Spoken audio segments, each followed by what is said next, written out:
कला संस्कृति या संस्कार के करे उजागर। देश विदेशक समाचार सब घर घर में पहुँचावे। सुनू यही ना झूमू अपन रेडियो अपन ताज। सुनू यही ना झूमू अपन रेडियो अपन ताज। Janaki FM 106 megahertz. Janaki FM 106 megahertz. Janaki FM 106 megahertz.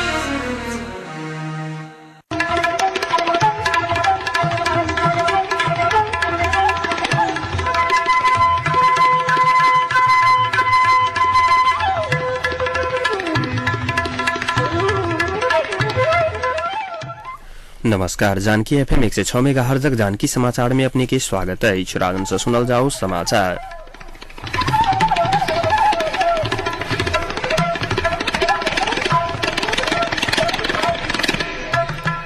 एक का मुख्य समाचार।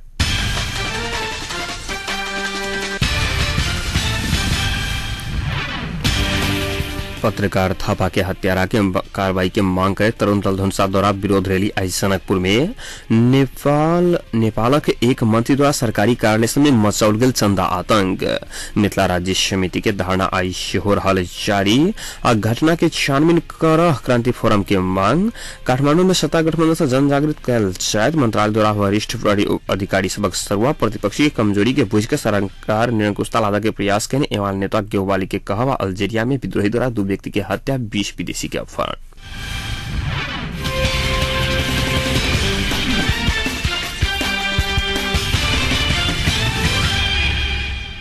नेपाल तरुण दल धनुषा आय पत्रकार डेकेन्द्र थापा के अभियुक्त के कार्रवाई के मांग कर जनकपुर में प्रदर्शन कल। स्थानीय गोपाल धर्मशाला से निकलल जुलूस नगर के विभिन्न भाग के परिक्रमा कर जनक चौक में जाकर कोनसाह में पैनत भेल छल। कार्यक्रम में तरुण दल के जिला अध्यक्ष प्रफुल्ल राज घिमिरे, अनिता श्रीवास्तव, बुद्धेश्वर महतो, धीरेन्द्र मोहन झा, हरिशंकर शाह, राजकिशोर सिंह सहितक वक्ता सब पत्रकार डेकेन्द्र थापा के मुद्दा में प्रधानमंत्री से देल गेल दबाव लोकतंत्र ऊपर के प्रहार रहल बतबैत ऐके भर्सना कयने छलखिन। एहि बीच पत्रकार डेकेन्द्र थापा के हत्या की कार्रवाई के मांग करत प्रेस चौतारी नेपाल आय राजधानी में सांघीय जुलूस प्रदर्शन कयने छल। राजधानी के भ्रुकुटी मंडप से पत्रकार सब आंख में कारी पट्टी बांध कर सांगले बनाकर निकलल जुलूस शहीद गेट होइत शांति बाटिका पहुंचकर कोनसभा में पैनल छल। कोनसभा के संबोधन करत नेपाल पत्रकार महासंघ के अध्यक्ष शिव गाउँले पत्रकार डेकेन्द्र थापा के हत्यारा आरोपी सबके ऊपर कार्रवाई सुनिश्चित भला बादो एखन वह पत्रकार वही क्षेत्रक पत्रकार सब असुरक्षित रहल उल्लेख कराइत पत्रकार की सुरक्षा के मांग कयने छलखिन। प्रेस चौतारी के अध्यक्ष गगन बिष्ट डेकेन्द्र थापा के हत्यारा के आरोपी सबके कार्रवाई नहीं होवत है आंदोलन जारी रहत उद्घोष कराइत सब पत्रकार हत्या के छानबीन आ बेपत्ता के खोजबीन कर पड़ा के मांग कयने छलखिन।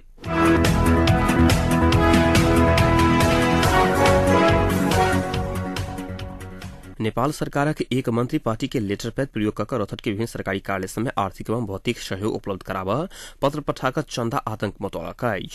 वन मंत्री एवं नेपाल कम्युनिस्ट पार्टी माले समाजवादी के उपाध्यक्ष यदुवंश झा पार्टी के लेटर पैड में रथट जिला के विभिन्न सरकारी कार्यालय सबके नामे उल्लेख कर पार्टी के काठमांडू में यह माघ 6 गते से शुरू है राष्ट्रीय सम्मेलन के आर्थिक एवं भौतिक सहयोग कर पत्राचार कला।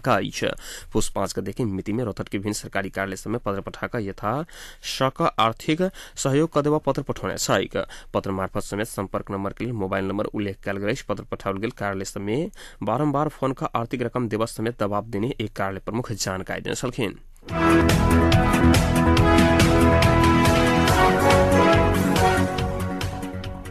जनकपुरक रामानंद चौक पर बम विस्फोट घटना के सत्य तथ्य सार्वजनिक के मांग कर काली से धारणा देवा के शुरू करने मिथिला राज्य संघर्ष समिति आईसीओ धारणा निरंतर देने साल वह भिनसर 10 बजे से 12 बजे धरि आईसीओ धारणा देने समिति जोड़लक। धारणा के कारण जनकपुर महेन्द्रनगर सड़क खंड प्रभावित भेल छल। बंदक कारण यात्रु सबके पैघ समस्या भयल भुसवा में आयल छल। विगत वैशाख 18 गते संघर्ष समिति के शांतिपूर्ण आंदोलन के क्रम में रामानंद चौक पर कराओल गेल बम विस्फोट के घटना के छानबीन करके बम विस्फोट के विषय में हाल ही टीटीवी से प्रसारित अंतर्वार्ता के सत्य तथ्य सार्वजनिक करके बम विस्फोट के घायल सबके इलाज की व्यवस्था सहित मांग रखैत संघर्ष समिति 5 दिनक अल्टीमेटम देत भूख हड़ताल धरि के आंदोलन की घोषणा करने छैक। विगत वैशाख 18 गते मिथिला राज्य के मांग कर संघर्ष समिति धारणा में कराओल गेल बम विस्फोट में 5 गोटे की मृत्यु भ गेल छल त 2 दर्जन से अधिक व्यक्ति घायल भेलाह। एहि बीच मिथिला राज्य संघर्ष समिति वैशाख 18 गते जनकपुर क्रमांक चौक पर बम विस्फोट की घटना की छानबीन करैत सहायता मांग करते आंदोलन में उतरलाक बाद मधेशक पूर्व सभासद संजय शाह नेतृत्व के मधेश क्रांति फोरम सेहो ओई घटना की छानबीन करके मांग आगू बढ़ौलक अछि। क्रांति फोरम जनकपुर में आई पत्रकार सम्मेलन कक संघर्ष समिति कथित टेप प्रसारण कक जनप्रतिनिधि के चरित्र हत्या करके षड्यंत्र भऽ रहल कहते ओई के अविलंब बंद करबाक लेल स्थानीय प्रशासन के मांग कयलक अछि।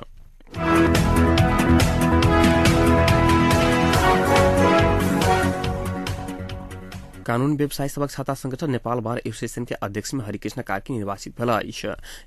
एमाले माओवादी निकट प्रगतिशील गठबंधन कार्की प्रजातांत्रिक समूह में शेरबहादुर केसी के पराजित करैत कार्की विजयी भेला अछि। 4 उपाध्यक्ष प्रगतिशील गठबंधन सब विजयी भेल अछि। उपाध्यक्ष सब में मध्यमांचल क्षेत्र से वत्साय, पश्चिमांचल में अनिता गुरुङ सहितक रहला अछि।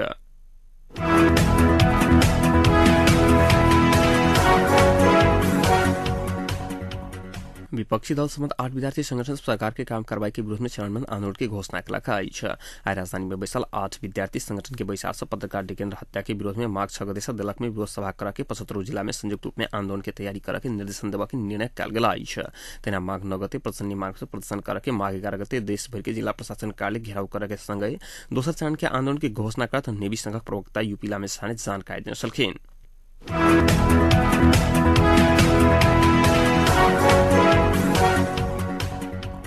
अर्थमंत्री वर्षमानपुर सेती नदी में निर्माण कर लागल उपरका सेती परियोजना निर्माण काज के आगाड़ी बढ़ाने बतौने छलखिन। तन्हु में पत्रकार सबसँग बातचीत करते अर्थमंत्री पुन सरकार परियोजना के लिए आवश्यक स्रोत सामग्री जुटाकर निर्माण काज आगाड़ी बढ़ाते बतौने छलखिन। जापान, यूरोपीय बैंक लगायतक दात्री निकाय के सहयोग में निर्माण कयल जाय वाला आगाड़ी बढ़ाओल गेल परियोजना सुचारू कर आर्थिक अभाव नहीं हत बतौने छलखिन। उक्त परियोजना सम्पन्न भेला बाद समग्र देशक विद्युत भार कटौती के समेत न्यूनीकरण कयल जा सकबाक कारण परियोजना निर्माण की सरकार से प्राथमिकता देने बतौने छलखिन।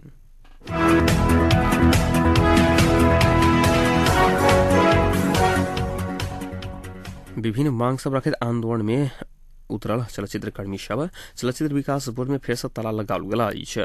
लगभग 100 गोटे चलचित्र कर्मी सब नाराजुलूस सहितक बोर्ड में जाकर ताला लगौने छल। विभिन्न मांग राखि आंदोलन में उतरल चलचित्र कर्मी सब 6 दिन पहिने लगौने ताला पुलिस कार्य बल प्रयोग कर खुलौने छल। तालाबंदी पश्चात नाराजुलूस के क्रम में पुलिस 100 से बेसी चलचित्र कर्मी सब के पकड़ाव समेत कयने छल।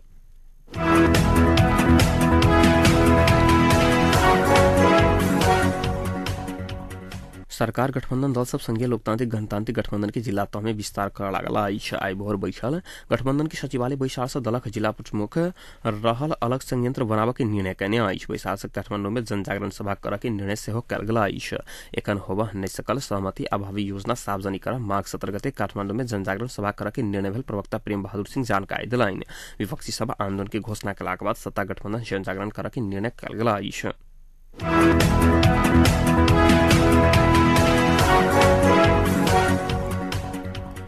गृह मंत्रालय आई 33 गोटे वरिष्ठ प्रहरी उपरीक्षक एसएसपी के सरुआ कयलक अछि। 14 अंचल के प्रहरी प्रमुख संग अन्य दरबंदी में रहल एसएसपी के सरुआ कयल गेल अछि। गृह मंत्रालय मेची में कुशीराज घिमरे, कोसी में यादवराज खनाल, सागरमाथा में सेहो, बागमती में राजेश प्रसाद खरेल, नारायणी में सर्वेन्द्र खनाल, गंडकी में केदारमान सिंह भंडारी, मिलन बस्नेत, लुम्बिनी में भिंगमार लामा, कर्णाली में गणेश बहादुर गुरुङ, राप्ती में उमबहादुर सिंह, भेड़ी में मधु प्रसाद पुरोसनी, नवल बिष्ट, महाकाली में अंचल प्रहरी प्रमुख में छविलाल जोशी के सरुआ कयल गेल अछि।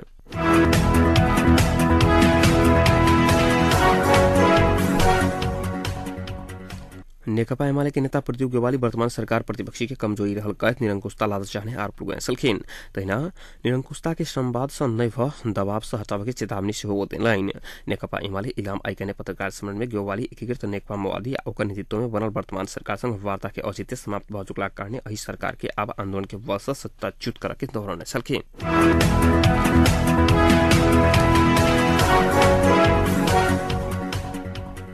अब एक अंतर्राष्ट्रीय प्रसंग। अफ्रीकी देश अल्जेरिया में संघर्षरत इस्लामिक विद्रोही सब 2 गोटे के हत्या करके संगे 20 गोटे विदेशी नागरिक के अपहरण कयलक अछि।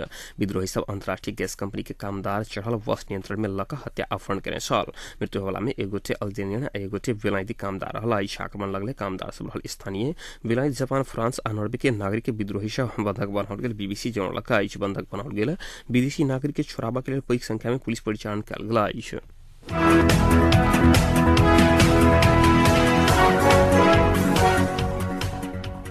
अब एकटा खेल प्रसंग inter district champion T20 cricket प्रतियोगिता अंतर्गत आइयो 2टा खेल सम्पन्न भेलाइ छ।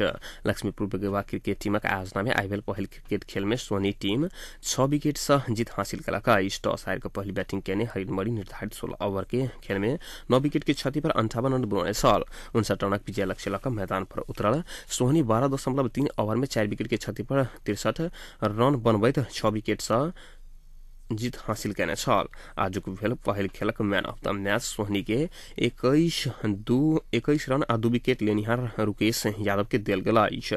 तहिना आइए भेल दोसर खेल में जनकपुर पोलचोक 5 विकेट से जीत हासिल कलक। टॉस जीत के पहिने बैटिंग करने अजगेवा 17.4 ओवर के 100 विकेट के क्षति पर 78 रन बनाउने छल। 79 रनक विजय लक्ष्य लक मैदान पर उतरल। जनकपुर पोलचोक 12 ओवर में 5 विकेट की क्षति पर 82 रन बनाकर जीत हासिल करने छल। दोसर खेलक मैन ऑफ द मैच 41 रन आ 1 विकेट लेनिहार पुनीत के देल गेल छल। तहिना खेलक काल खुमा सपही आ जमुनिया बीच प्रतिस्पर्धा है तो दोसर खेल रमदैया आ पिराड़ी मुजलिया बीच प्रतिस्पर्धा है। आयोजक विनोद यादव जानकारी देने छलखिन।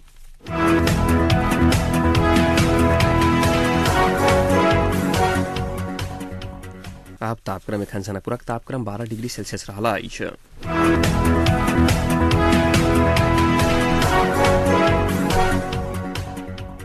प्रमुख समाचार अंत में पुनः एक बेर फेर सा।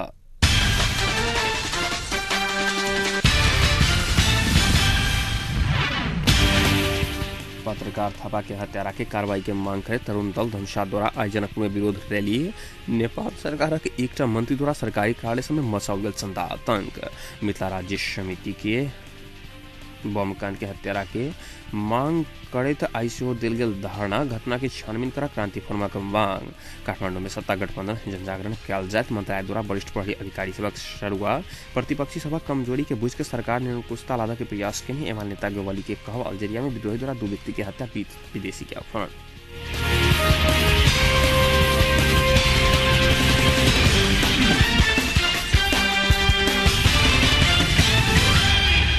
अहिक संग एक नुका जानकी समाचार इतै सम्पन्न होते पुनः 9:55 में जानकी समाचारक संग उपस्थित रहेटा करब ता सुनते जानकी FM 106 मेगाहर्ट्ज। नमस्कार।